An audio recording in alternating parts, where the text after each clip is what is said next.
Hello and welcome to another FBF News Recap, where I take a look at this week's new releases and look back at last week's news. Both of these are thinning out a bit at this time of year. Unfortunately, the games have all really been released by this point, and news is a bit slow in the run-up to Christmas.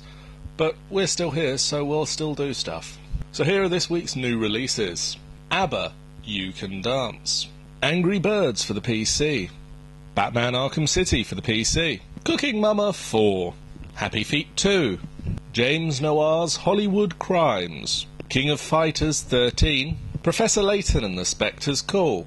Rayman Origins. Sonic Generations for the PC and 3DS. The Lord of the Rings, The War in the North. WWE 12. And Zumba Fitness 2. And now, some news.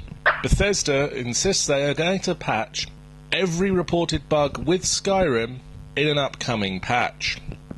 We've been seeing reports of a few different minor errors with the game, including problems with horse physics, and most notably textures scaling back on the Xbox 360 when it's installed to the hard drive, but they assure us that the patch is coming.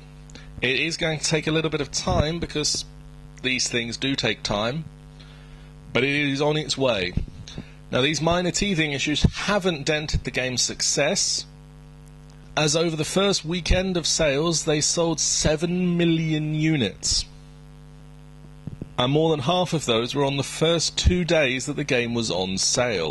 Hideo Kojima has confirmed that Metal Gear Solid 5 is at least a twinkle in his eye. The Konami developer is all prepared to talk about his upcoming games in this month's official PlayStation magazine, which is due out this week. No further details about 5 have been revealed, but Metal Gear Solid Rising has changed its producer and are set to unveil more information at the VGAs on December the 10th. At least 2 members of the Californian-based studio Telltale Games have been caught fiddling with the Metacritic scores of their latest releases. A user interface artist, as well as a cinematic artist, both gave their own game a perfect score on the review aggregator Metacritic. One of them described the game as a mix between LA Noire and Heavy Rain, and appears to have done the same a couple of days later with a different username.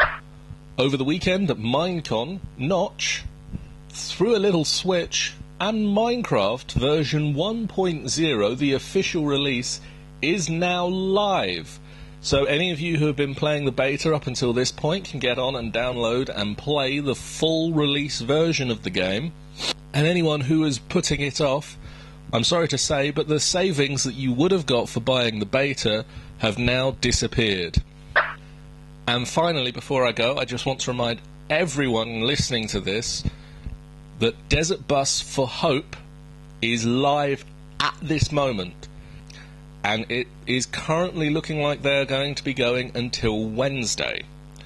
So if you've got any spare money lying around and you want some Canadian funny men and some international funny men to do things for you, head on over to www.desertbus.org and donate some money to them and give some money to charity, because seriously, this is a great charity. Desert Bus for Hope supports Child's Play, which buys toys and games and video games and colouring books and everything that a child could possibly want for children in hospital, and there's just not enough money in the world for this. So get on over there, give them a bit more money, torture them to make them play this game for as long as we possibly can, because it is hilarious. And on that note, I'll see you next week, guys. Bye.